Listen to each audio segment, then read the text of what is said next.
बंधु माने एक बड़ परिवर्तन आरंभ होइबाकु जाउछि जहाको परिचालना करिबा आपणको पाई कष्टकर होई पारे। विशेष करी जेहेतु आपण पूर्वरु आपणकर वर्तमानर परिस्थिति को परिचालना करिबाकु संघर्ष करूछंती। आपणक वर्तमान परिस्थिति रे फसी रहिबार अनुभव किंबा आभ्यंतरीण परिवर्तन आपणक अभ्यास एवं आवश्यकतारे परिवर्तन आपण अनुभव करंती जे आपणक भीतरे थिबा व्यक्ति आउ समान नाही। आपणक पथ एवं प्राथमिकता परिवर्तन हेउछि। एगुड़िक हेउछि एक प्रमुख परिवर्तन आसिबार लक्षण। एक गुरुत्वपूर्ण परिवर्तन आपणक जीवन रे एक शक्तिशाली नूतन लहरी। आपण वर्तमान निद्रा व्याघात किंबा आपणक संपर्क रे असुविधार सम्मुखीन होई पारंती। एपरि किछि लोक अछंती जहांक ठारू आपण निजको दूरेई रखिबाकु चाहुछंती, जे माने आपणक रास्ता रे बाधा किंबा समस्या भावरे कार्य करंती। आपणक जीवन रे अनेक जिनिस घटुछि जहा विषय आपणको सचेतन रहिबा आवश्यक।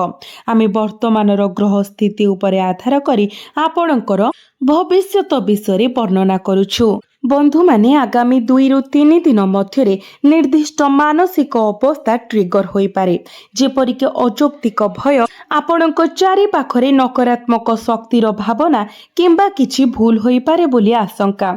आपण टंका हराई पारंती किंबा कोनोसी मूल्यवान जिनिस हजि जाई पारे किंबा चोरी होई जाई पारे। एहा सहित आपण काहाकु देइथिबा प्रतिश्रुति भांगी जाई पारे। तेणु प्रतिश्रुति देबा समय सतर्क रुहंतु। जदि आपण एक चुक्ति करबाकू चाहुचंती तेबे टिके अपेक्षा करिबा भलो। आगको बढ़िबा पूर्वरु ग्रह मानकर स्थिति को देखंतु। सबुठारु गुरुत्वपूर्ण समस्या हेउछि हठात बड़ खर्चर संभावना। मूलतः एक यथेष्ट आर्थिक क्षति जहां आपणको सह्य करिबाकू पड़ी पारे। तथापि एही चैलेंज गुड़िक सहित आपणकर सकारात्मक अभिज्ञता मध्य रहिबो। आपणकर आत्मविश्वास उच्च रहिबो एवं आपण प्रतिकूल परिस्थिति सहित लड़िबा एवं जीवन रे आगको बढ़िबा पई एक दृढ़ आग्रह अनुभव करिवे। आपण आपणक जीवनर घटना गुड़िक उपरे तीक्ष्ण नजर रखिबे। कोन घटुची एवं किपरि आवश्यकीय परिवर्तन आनिबे ताहार मूल्यांकन करिवे एवं एही विषय गुड़िको बुद्धिमान भावरे परिचालना करिवे। एही समय मध्यरे आपण जणे ज्ञानी व्यक्ति को भेटी पारंती। हुए तो केही धार्मिक पूजा पाठरे जड़ित किंबा जणे ज्योतिष। आपण आपणक भविष्यत विषय मार्गदर्शन पाइबा पई आपणक परिवारर वयस्क मानक सहित मध्य आलोचना करि पारिबे। सेही समय घरर मुख्य आपणक परामर्शदाता मानक सहित परामर्श करिबा उचित। जदिओ एही आलोचनारू आपण कोनोसी तुरंत लाभ अनुभव करि पारंती नाही, किंतु पारिवारिक वातावरण साधारण रहिबो। कोनोसी बड़ परिवर्तन हेबो नाही। तथापि अंशधन एवं संपत्तिर विभाजन संपर्क रे नकारात्मक भावना सृष्टि हेबो। आपणक भाई भौणी मानक ठारू विरोध स्पष्ट भावरे दृश्यमान हेबो। जदिओ एहा खोलाखोली भावरे प्रकाशित किंबा मुकाबिलामूलक नहे, गभीर भावरे आपण अनुभव करिवे जे आपणको आपणक भाई भौणी मानक ठारू कोनोसी समर्थन मिलु नाही। विपरीत रे आपणक क्षति पई कार्य ग्रहण करा जिवो एवं पक्षपात स्पष्ट भावरे स्पष्ट हेबो। आपणक आर्थिक परिस्थिति विषय वर्तमान आर्थिक लाभर दृढ़ सूचना अछि। आपण धन अर्जन पाई आपणकर प्रयास को तीव्र करिबा उचित। मने रखंतु, जदिओ एक अनुकूल घटना प्रायतः एक निर्दिष्ट ग्रह संयोजनर फलाफल पूर्वरु सृष्टि होइतिबा एक परिवेश आपणक निज स्वकार्य पाई सर्वदा स्थान रही थाए। जदि आपण सेही स्थान को निज कर्म एवं परिश्रम रे पूर्ण न करंती तेबे सबुठारु शुभ ग्रह वातावरण मध्य निजे किछि हासिल करि परिबो नाही। वर्तमान लोकमाने आपणको समर्थन करिबाकू आगको आसीबे। आपणकर एक अटकी रहितिबा कार्य आगामी 3 रु 5 दिन मध्यरे समाप्त हेबो। केही जणे आपणको सहाय्य करिबाकू आगे आसीबे। एहा जणे अपरिचित व्यक्ति होई पारे, तथापि सेमानंको सहित एक भलो संपर्क विकसित हेबो। एही समय नूतन प्रेम संपर्क गठन हेबार संभावना अधिक। पंचम भावरे शुक्र एवं केतुंकर संयोग प्रेम संपर्क को आकर्षित करे, किंतु एथिरे प्रतारणार एक उच्च आशंका रहिछि। अर्थात साथींकर प्रकृत स्वभाव शीघ्र प्रकाश पाइब एवं लुक्कायित घटनागुड़िक प्रकाश पाइपारे।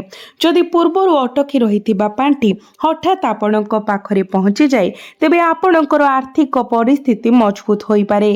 तथापि आपणको तीव्र करबाकू पड़िबो एवं आपणक प्रयास रे अधिक स्वर उठाइबाकू पड़िबो। एही समय मध्यरे आपण अपमानर सम्मुखीन होई पारंती। पूर्व ऋण किंबा पुराणा भूल आपणकर त्रुटि गुड़िको प्रकाश करि पारे। फलस्वरूप आपणक कर्म क्षेत्र रे जेकोनसी चालिथिबा विवाद समाधान हेउथबा परि मने हुए, जदिओ फलाफल संपूर्ण भाबरे आपणक पसंद अनुଯାयी न होई पारे। एहा एक नकारात्मक दिक। आपण एबे भी अनुभव करि पारंती जे आपणक सहित अन्याय करा जाउछि। नूतन चाकरी सुजोग निश्चित भाबरे आपणक पाखको आसीबो। जदि आपण बेकार एवं काम खोजुछंती तेबे आपण निश्चित भाबरे एक चाकरी पाइबे। कथा हेउछि आपणक प्रयास को तीव्र करिबा। एहार अर्थ नहे जे केवल आपणकर भाग्य भल थिबारु आपण अलसुआ होई बसी रहिबे, घरे आराम रे बसिबे एवं तापरे भाबिबे जे आपण काहेकि चाकरी। कथा हेउछि जे जगत एवं ईश्वर केवल सेमानंकु समर्थन करंती जो माने निजको समर्थन करिबाको सक्षम। एही जगतरे अलसुआ किंबा असार लोकंक पई कोनोसी स्थान नाही। भाग्य किंबा दुर्भाग्य विषय आलोचना करिबा तो दूरर कथा। मु एठारे आपणंक सहित जहा शेयर करूछि ताहा हेउछि ग्रह मानकर गोचर। एक पाल डंगा विषय चिंता करंतु। जदि डंगा जो दिगरे जाउछि सेई दिगरे पवन बहे तेबे यह बहुत द्रुत गति रे आगको बढ़ी थाए, किंतु जदि पवन सठिक दिगरे बहे एवं आपण पालको तळको करंती तेबे डंगाटी किपरि शीघ्र गति पाई पारिबो। सेतेबेले पवन मध्य एहाको आगको बढ़ाई पारिबो नाही। ग्रह गुड़िक पवन को प्रतिनिधित्व करंती। प्रचलित परिवेश जेतेबेले आपणकर कार्य हेउछि पाल जहा आपणको सफलता आड़को द्रुत गति रे आगे नै थाए। मु आशा करूछि आपण एहा बुझी पारिबे। नचेत अनेक व्यक्ति भाबंती आपण एहा कहिथिले मु टंका पाइबी किंतु मु पाइली नाही, आपण कहिथिले मु चाकरी पाइबी किंतु मु पाइली नाही। त्रुटि एठारे अछि कि नाही ताहा देखिबा पई आपणको प्रथमे निज भितरको देखिबाको पड़िबो। आपण कठिन परिश्रम करूछंती कि नाही ताहाकू देखिबा पई पड़िबो। केतेक समय समय निजे आमको अटकी आत्मनिरीक्षण करने अनुरोध करे। भगवान शनि मध्य आमको भीतर को देखा कहती। आपण निजर निज लोभ किंबा भावप्रवण आसक्ति द्वारा चालित होई भूल व्यक्ति को विश्वास करी आपणकर टंका हस्तांतर करथिले। आपण भल भाबरे जानिथिले जे सेमाने आपणक पांठीर शोषण करिवे एवं केबे भी फेराइबे नाही, तथापि आपण टंका देइथिले। आपण जानिथिले जे एही व्यक्ति जने ठक जे सेमाने अन्य मानकु ठकिथिले, तेणु सेमाने काहेकि आपणकु छाड़िबे। आपणकर आभ्यंतरीण ज्ञान एवं चेतना आपणकु जागृत करिबाकु एवं चेतावनी देबाकु चेष्टा करिथिला, किंतु आपण सुनिले नाही। आपण भूल व्यक्तिंक सहित एक संपर्क गढ़िले एवं एबे आपण अनुतापरे पूर्ण। वर्तमान आपण भाग्य को अभिशाप देउछंती। आमर असुविधा पाई सर्वदा भाग्य दायी नुहे। केतेक समय आमे निजे एक दुर्भाग्यजनक भाग्य को बाछि नै थाउ। आपण बुझिछंती कि एहा एक सरल अस्वीकार्य सत्य। लोक माने एहा विषय बहुत कम कहती, किंतु आजिर जुगरे सामाजिक गणमाध्यम ऑनलाइन जगत एवं आधुनिकतार एक उपर भूल मार्ग द्वारा प्रभावित। आमे आधुनिकतार एक विकृत चित्र देखु। विज्ञान एवं आविष्कार निजर स्थान थिबा बेले संदेहजनक कार्य एवं कुकर्म को आधुनिकता सहित मिश्रण करिवार वर्तमानर धारा आमर पतनर कारण हेउछि। लोक माने मिछर सिरप रे जिनिस गुडी को आवरण करंती। से गुडी को एते स्वादिष्ट करंती जे सत्यर प्रकृत स्वाद तुलनात्मक भावरे अप्रिय एपरिकी तिक्त होई जाए। सत्य सुनिबा परे लोक माने प्रायतः उत्तेजित होई जांती, आघात सहित प्रतिक्रिया करंती। सेही परी लोक माने प्रायतः सीधा सड़क सरल एवं सत्यवादी शब्द गुडी को हजम करिबारे विफल हुअंती। आमे जे समय बंचुछु एहा हेउछि जुगर वास्तवता। कौन करा जाई पारिबो? तथापि आमे दिव्य मातांकर भक्त। आमे सच्चोट कार्य नियोजित हेउ एवं सत्य कहू। जदि एहा आपणक सहित प्रतिध्वनित हुए ତେବେ କମେଣ୍ଟ ବକ୍ସରେ କୁହନ୍ତୁ। କଥା ହେଉଛି ଏହି ସମୟରେ ଆପଣଙ୍କୁ ସଚେତନ ଏବଂ ଜ୍ଞାନୀ ହେବା ଆବଶ୍ୟକ। ବ୍ରହ୍ମାଣ୍ଡ ଆପଣଙ୍କୁ ଏକ ଦୃଢ଼ ସଂକେତ ପଠାଉଛି। ସେହି ପୁରୁଣା ଅଦରକାରୀ ଏବଂ ମୂଲ୍ୟହୀନ ସମ୍ପର୍କର ଭାର ବହନ କରିବା ବନ୍ଦ କରନ୍ତୁ, ଯାହା ଆପଣଙ୍କୁ ଭାରାକ୍ରାନ୍ତ କରେ। ସେମାନେ ଆପଣଙ୍କୁ ଶୋଷଣ କରନ୍ତି, ଆପଣଙ୍କ ଠାରୁ ନେଇ ଏକ ସମୟରେ ଆପଣଙ୍କୁ ଅଭିଶାପ ଦିଅନ୍ତି। ସେମାନେ ଘନିଷ୍ଠତା ଏବଂ ସ୍ନେହ ପ୍ରଦର୍ଶନ କରନ୍ତି କେବଳ ବୁଲି ପଡ଼ି ଆପଣଙ୍କୁ ନିନ୍ଦା କରିବା ପାଇଁ। ଆପଣ ଏପରି ସମ୍ପର୍କକୁ ଟାଣି ନେବା ଉଚିତ ନୁହେଁ। ସେଗୁଡ଼ିକୁ ଆପଣଙ୍କର ଜୀବନରୁ ବାହାର କରିଦିଅନ୍ତୁ। ସେହି ସମୟରେ ଆପଣଙ୍କୁ ଦ୍ୱନ୍ଦ୍ୱରେ ପକାଇ ଦେଉଥିବା ଅଭ୍ୟାସ ଏବଂ ଜିନିଷ ଗୁଡ଼ିକରୁ ନିଜକୁ ଦୂରେଇ ରଖନ୍ତୁ। ସେଗୁଡ଼ିକ ଉପରେ ଚିନ୍ତନ କରନ୍ତୁ।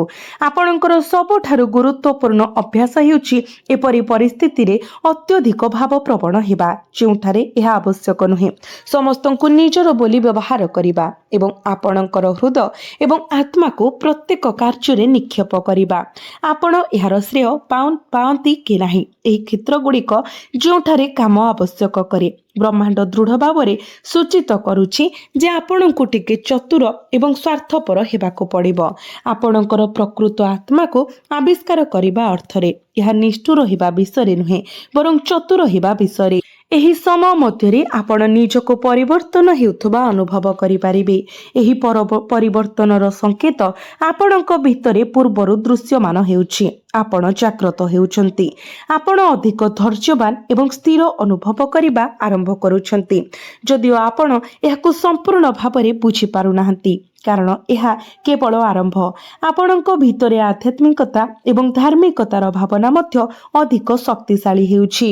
ଏଠାରେ ବ୍ରହ୍ମାଣ୍ଡରୁ ସବୁଠାରୁ ଗୁରୁତ୍ୱପୂର୍ଣ୍ଣ ସଂକେତ ହେଉଛି ଯେ ଭାଗ୍ୟ କିମ୍ବା ଦୁର୍ଭାଗ୍ୟ ଆପଣଙ୍କୁ ଯେତେ ଭାଙ୍ଗି ପକାଇଛି କିମ୍ବା ହଲାଇ ଦେଇଛି, ଆପଣ ସତ୍ୟ ପଥରେ ସ୍ଥିର ରୁହନ୍ତି। ଆପଣ ବହୁତ ଗମ୍ଭୀରତାର ସହିତ ଆପଣଙ୍କର କର୍ତ୍ତବ୍ୟ ପାଳନ କରୁଛନ୍ତି ଏବଂ ଆପଣଙ୍କର ଭୂମିକା ଆପଣଙ୍କ ଜୀବନ ଯାହା ବି ହେଉ ସମ୍ପୂର୍ଣ୍ଣ ସଚ୍ଚୋଟତାର ସହିତ ପାଳନ କରୁଛନ୍ତି। ଏହା ପ୍ରକୃତରେ ଉଲ୍ଲେଖନୀୟ। ମୂଳତଃ ଆପଣ ସଠିକ୍ କାର୍ଯ୍ୟ କରୁଛନ୍ତି, ତଥାପି ରାସ୍ତାରେ କୌଣସି ସ୍ଥାନରେ ତ୍ରୁଟି କିମ୍ବା ଭୁଲ ଅଛି, ଯାହା ପାଇଁ ଆପଣଙ୍କୁ ପରିଣାମ ଭୋଗ କରିବାକୁ ପଡ଼ିବ। ଏହା କୁହାଯାଇପାରେ ଯେ ଏହି ସମୟକୁ ବ୍ୟବସାୟୀମାନଙ୍କ ପାଇଁ ଅନୁକୂଳ ବୋଲି ବିବେଚନା କରାଯାଏ। ଆମଦାନୀ ରପ୍ତାନି ବାଣିଜ୍ୟ ବୃଦ୍ଧି ପାଇବ, ଯଦିଓ ପ୍ରତିଯୋଗିତା ଆପଣଙ୍କୁ କିଛି ଅସୁବିଧାରେ ପକାଇପାରେ।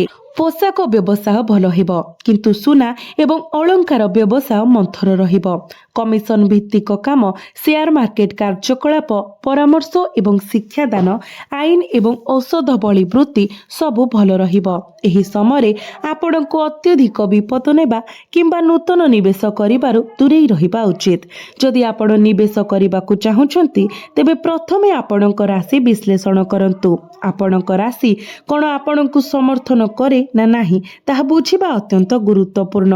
ପ୍ରାୟତଃ ଲୋକମାନେ ସେମାନଙ୍କ ଜୀବନର 20 ବର୍ଷ ଏପରି କାମରେ ବିତାଇ ଦିଅନ୍ତି ଯାହାକୁ ସେମାନଙ୍କ ରାଶି ସମର୍ଥନ କରେ ନାହିଁ। ଶେଷରେ କିଛି ନ ପାଇ ସମ୍ପୂର୍ଣ୍ଣ ନିଃସ୍ୱାର୍ଥପର ହୋଇଯାନ୍ତି। ସେମାନେ ପରେ ବିଳାପ କରନ୍ତି।